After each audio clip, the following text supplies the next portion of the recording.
عاملين ايه؟ انا رجعت المانيا. اللي ما يعرفش منكم انا كنت في مصر، قعدت فيها شهر ديسمبر كله، واتفرجت بقى واتفسحت ولفيت مصر كلها، اماكن انا اول مره اروحها في حياتي، وكنت مستغل فرصه ان مراتي معايا. عملت لكم فيديوهات يعني على الموضوع ده، فاللي ما شافش منكم الفيديوهات لازم يشوفها، لان انا عملت شغل جامد قوي فيها. هتلاقوها موجوده في القناه، ما راحتش في اي حته. ولما رجعت حلقت شعري، قولوا لي ايه رايكم فيه. كل ده جميل، بس اللي مش جميل اللي انا عندي شويه مشاعر مختلطه كده عن الموضوع بعد سفري مصر لمده شهر، وعايز اتكلم فيها معاكم عشان ممكن نوصل لاستنتاج معين يعني، او انتوا تستنتجوا معايا في الكومنتات بعد ما تشوفوا الكلام اللي انا عايز اقوله. بس ورايا حاجات كتير النهارده هعملها، فخلينا نعمل الحاجات وفي نفس الوقت نتكلم في الموضوع. المراية دي بصوا لازم اوطي كده عشان اتكلم. طلعت فوق مفيش، خلاص راسي راحت. بس حلوة مفيدة في التصوير، مفيدة لما الواحد يبقى بيلبس على السريع كده في المكتب بتاعه. حياتي في ألمانيا ابتدت من حوالي 10 سنين. اتعودت فيها على روتينها وصعوباتها، أكيد فيها الحلو وفيها الوحش.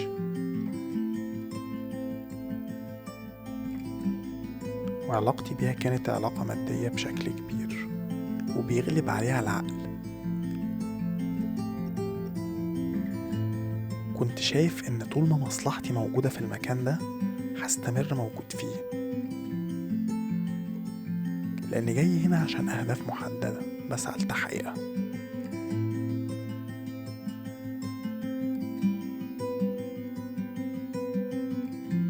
وإذا اكتشفت عكس كده فهشوف مكان تاني أحاول أحقق فيه الأهداف دي.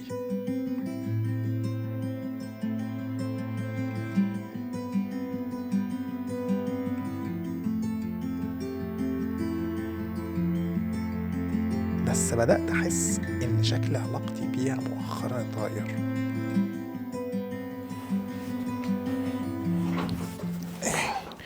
عشان تفهموا الموضوع ده حصل ازاي لازم نجيب القصة من البداية شوية. أنا جيت ألمانيا وأنا عمري 22 سنة، سن إلى حد ما صغير، وأنا عمري حاليا 32 سنة. خلينا نقول مثلا إن أنا أول ذاكرة أو أول حاجة أنا عارفها في حياتي كان وأنا عندي 6 سنين، وسافرت زي ما قلت وأنا عندي 22 سنة. فأنا قضيت وقت في مصر حوالي 16 سنة بس، وقضيت في ألمانيا 10 سنين. فأنا يعتبر كل يوم ونص اليومين قضيتهم في مصر قضيت قصادهم يوم في ألمانيا، فيعتبر قضيت وقت كبير وتعودت بشكل كبير على البلد. والمكان اللي انت بتعيش فيه وقت طويل بتتكون بينك وبينه شوية مشاعر كده غير مادية، وبتحن ليه إلى حد ما. اللي بيضحك في الموضوع إن أنا بقول لكم الكلام دوت وأنا شامم دلوقتي ريحة كبدة اسكندراني بتتعمل في المطبخ.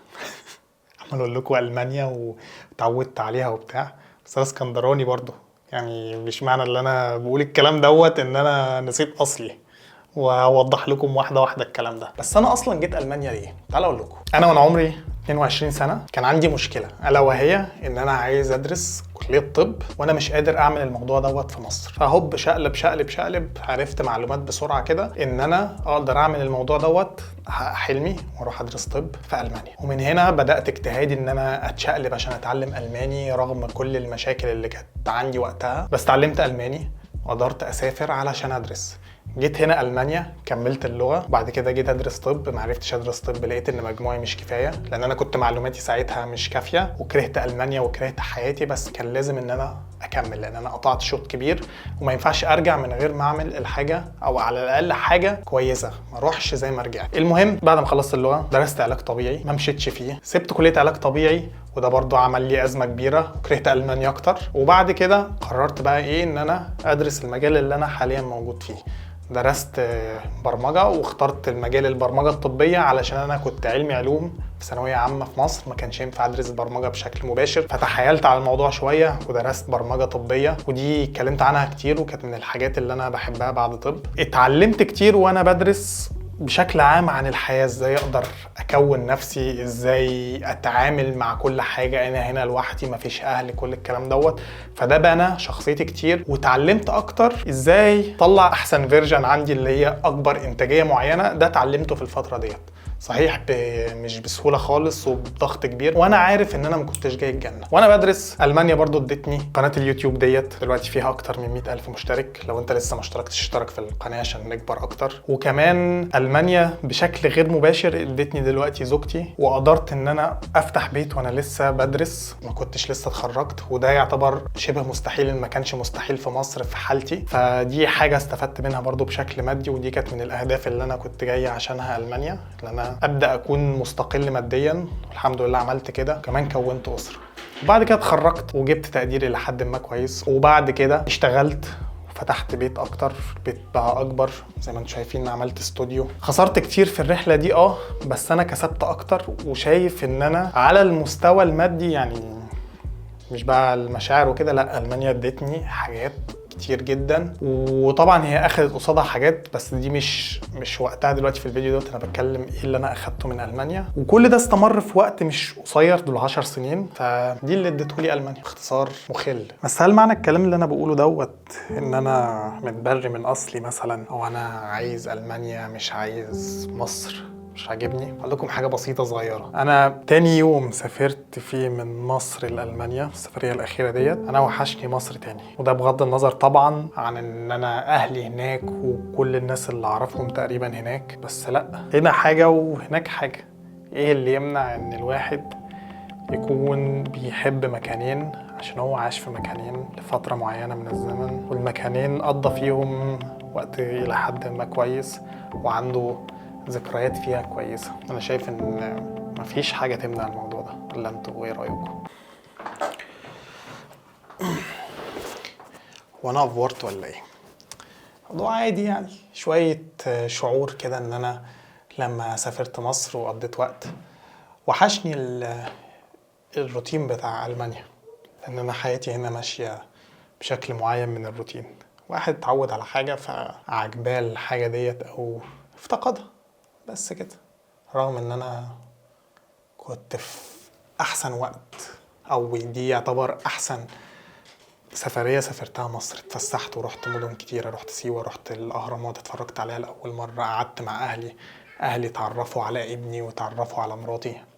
بس برضو كان في حاجة ناقصة كده، ان انا باصص هنا، ودلوقتي وانا هنا باصص هناك. طب اعمل ايه؟ طيب الواحد يشوف له بقى ايه، طيارة ملاكي كده تاخده وقت ما عايز يروح ألمانيا، وتاخده وقت ما عايز يروح مصر، لأن أنا عايز أكون في المكانين في نفس الوقت. مش عارف، هو الإحساس دوت لازم واحد يجرب يعيش في مكانين لفترة طويلة، زي مثلا الشباب اللي بتروح مع أهلها السعودية، تتولد مثلا في السعودية أو تتولد في قطر أو أي حاجة، وبعد كده تروح مصر، حابة مصر وكل حاجة، بس برضه مفتقدة عيشتها وروتينها اللي في الخليج. انا اعرف ناس شخصيا كانوا كده، كنت بستغربهم بصراحه، بس انا حسيت بالموضوع ده، او بدات احس بالموضوع ده. الفتره اللي فاتت ما كنتش بحس وما كانش في دماغي، مثلا نزولات مصر كانت قليله، فاشتياقي بتاع مصر ما بيكونش لسه خلص. لكن المره دي انا نزلت قعدت شهر كامل وحسيت بالشعور ده، فقلت انقله لكم ونتكلم فيه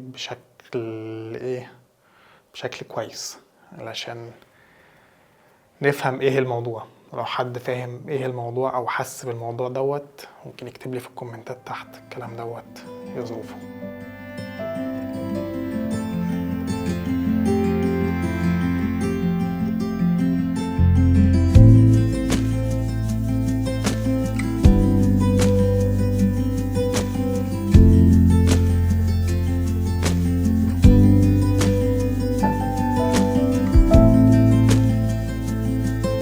صور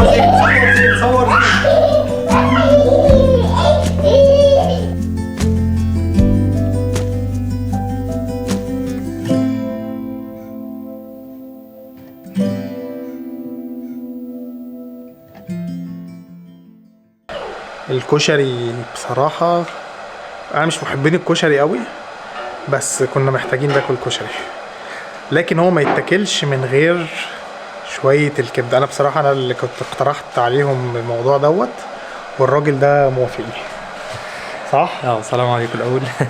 هو أحلى حاجة الكشري طبعا بالكبدة يعني، فبصراحة الكشري كان جامد والكبدة كانت جامدة، كانت كبدة اسكندراني، دي أحسن طريقة حد ياكل بيها الكشري يعني بصراحة. مراتاتنا ما كانوش مقتنعين بالموضوع ده، بس هم حرين.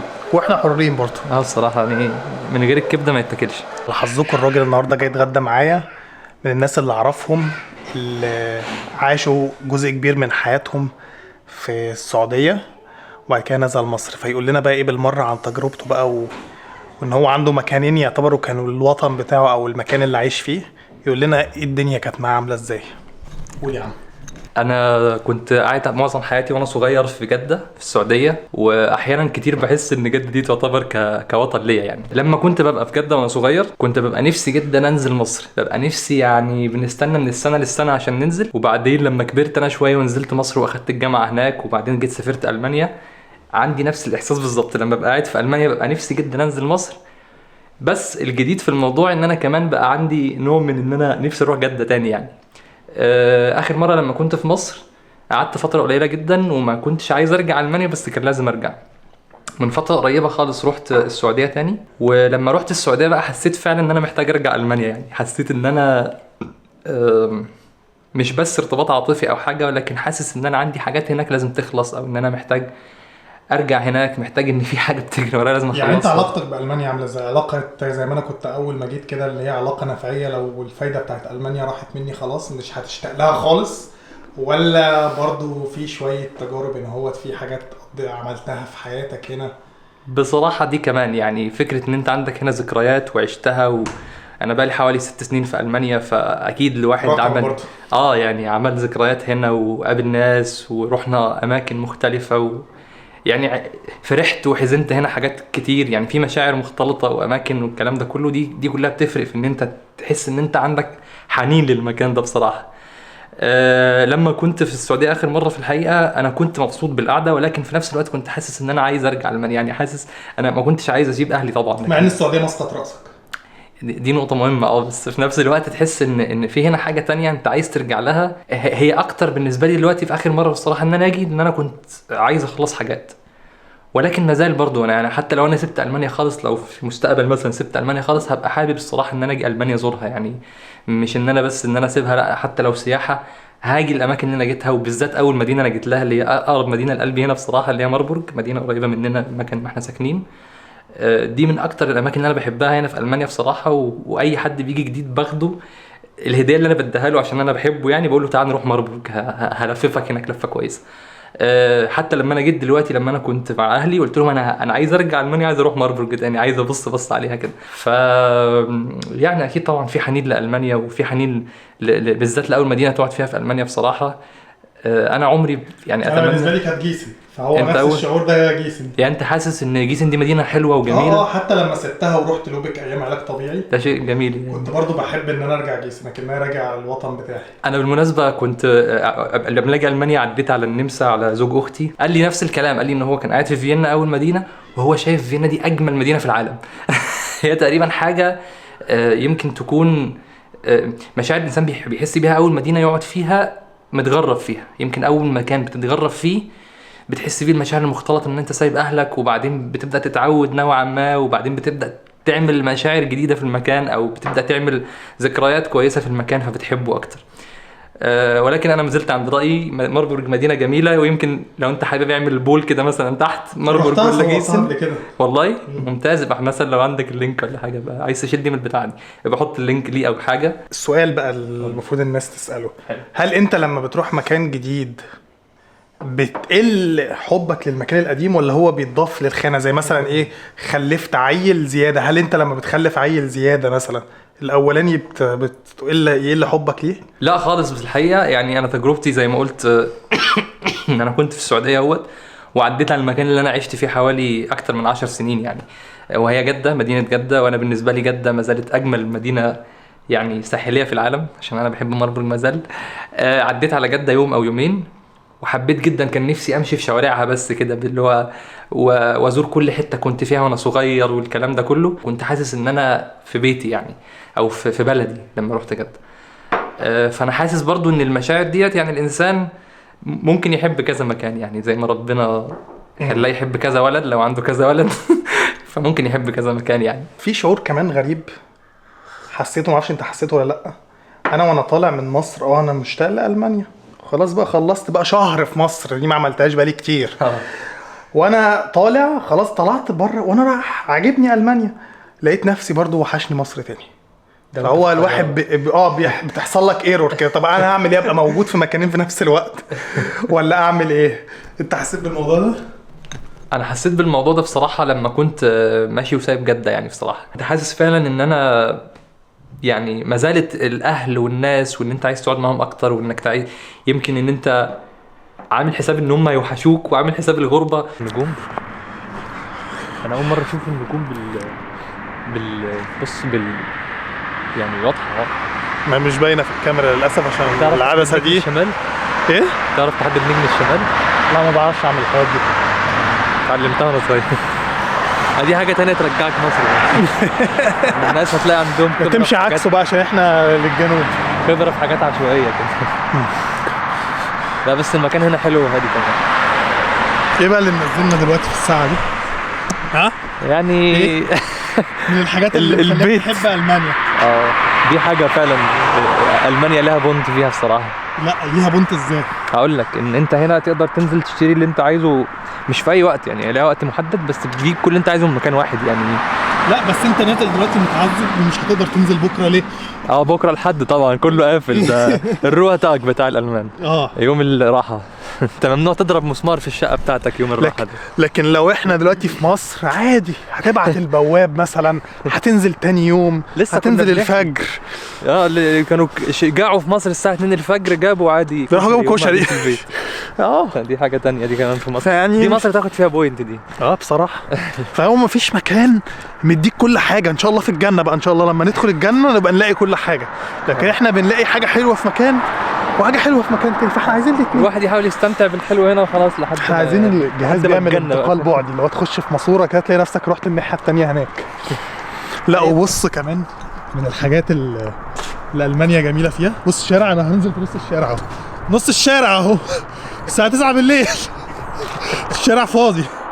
بص مفيش اي حاجه، الاشاره حمراء اتقبض علينا دلوقتي بس يعني الشارع فاضي مفيش عربيات. هي دي حلاوتها فعلا. يلا يلا يلا عشان انا بتجمد. صورت لهمش انت الحته بتاعت الزرار اللي بتهز دي؟ بس هي مش بتهز هنا تقريبا، خربانه يعني في نص المدينه بس.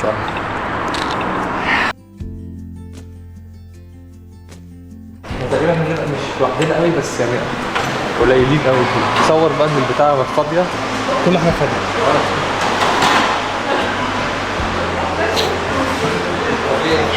في نص اليوم دي بتبقى فل يعني مليانه.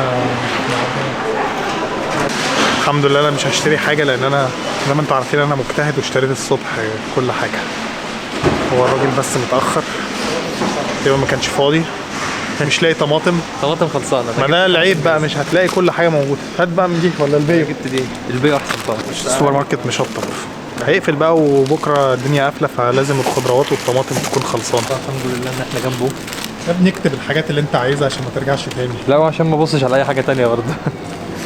هبقى اعمل كده فعلا. المهم نجيب جبن كمان واللبن ونخلع بقى. بتجيب ايه؟ دي جبنه بيضه صحي. ما انا مش لاقي الثانيه، بتاعتنا. هي فاضيه كلها فاضيه. هي ده بس اللي احنا عايزينه النهارده، ان شاء الله يكفي بكره ويوم الاثنين بقى او يوم الثلاث نبقى نشوف الكلام على ايه. تروح تحاسب على البتاعه دي. طب انت امين كفايه انك تعمل كده؟ هم موقفين حد يلا كتير يعني الواحد بينزل بقى رحله لمصر. أيوة. بيشجعونا اهو ان احنا نروح مصر. يعني لازم ننزل بقى. ده الحنين للوطن بجد، ده هم كلهم كمان بيحنوا لمصر. يا لا شوف الصفحه الراجل اشترك في القناه. نورنا والله على راسي. الله يخليك. لما اجي بقى الليدل ببقى خليني اصور عشان ساعات الناس اللي جوه بيقولوا لي ما تصورش. شرفنا احنا مصر حبيبي. شباب مصر جميل. الله يخليك حبيبنا والله. نورت على راسي. يا ابني نفسي تحفظ المنطقه، يعني انت جيت لي كام مره؟ احنا اولا بالليل عادي، المشكله يعني ما تشوفش بالليل مع بعض يعني، بس حلوه، هي منطقه هاديه وحلوه. بس تاني عماره على اول الشارع، مش هقول اكتر من كده عشان يوتيوب. طب خلاص عشان محدش يعمل لك لوكيشن دي. الموضوع سهل. لا بس المكان فعلا حلو، وفكره ان هم هنا بيهتموا ما يعملوش حاجه اسمها ضوضاء نظريه مخليك شايف النجوم. دي حاجه حلوه في المانيا بصراحه. حاجه تكسب فيها مصر يعني. المانيا هي تغلب مصر. تكسب فيها مصر. اللهجه بقى، اختلاف اللهجه. ماشي. لا بس مصر برضو حلو. بالذات سيوه ها. انا عشت في مصر الجميله بصراحه الشهر اللي فات، واتمنى ان انا اكررها في اماكن تانية، لان مصر اصلا فيها اماكن ما بتخلصش ان الواحد ممكن يتفسح فيها.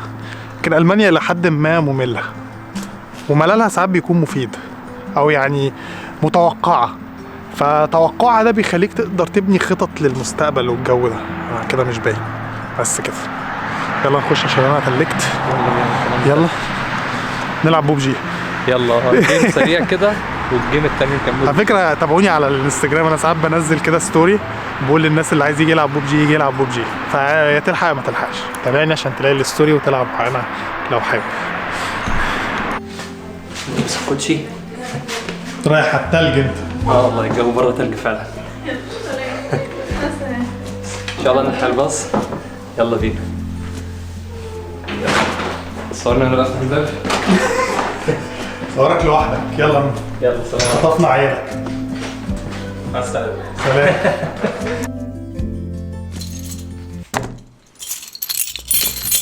يمكن كمان من الحاجات اللي مخليه الواحد برضو يشتاق لموضوع ألمانيا، زي ما علي ذكر كده في الموضوع، ان الواحد هنا بيبقى عامل زي الى حد ما حياة اجتماعية، ليه اصحابه زي ما انتم ما شفتوا بيجوا يزوروا بعض. النهارده من السبت وكده اجازات الاسبوع عشان الواحد مشغول، فبيجوا يزوروا بعض وبيتعاملوا بقى وبيتواصلوا وبتاع، ففي حياة موجودة. طبعا مش زي مصر تكسب بجدارة، بس دي من الحاجات اللي الواحد برضو لازم يضيفها في الموضوع، اللي هو الحاجات الغير مادية اللي الواحد بتوحشه في ألمانيا موجودة. بس يعني شوية كشري زي الفل. أعتقد كده عنديش حاجة تانية أقولها، بس مستني رأيكم في الكومنتات تحت، تقولولي ايه رأيكم في الكلام اللي اتقال دوت. هل الكلام ده منطقي؟ هل ده مش حقيقي؟ هل لما الواحد يكون بيوحشه الغربة اللي هو اصلا في الاول كانت مضايقاه، دي حاجة غريبة ولا ما بتحصلش ولا ايه؟ بس كده. فلو عجبكم الفيديو ما تنسوش تعملوا لايك، ولو انتوا لسه ما عملتوش اشتراك في القناة اعملوا اشتراك في القناة عشان نكبر. وانا ان شاء الله متحمس ان انا اعمل لكم فيديوهات جديدة وكتير زي ده. تقولوا لي رأيكم في الكومنتات عامة. بس كده، سلام.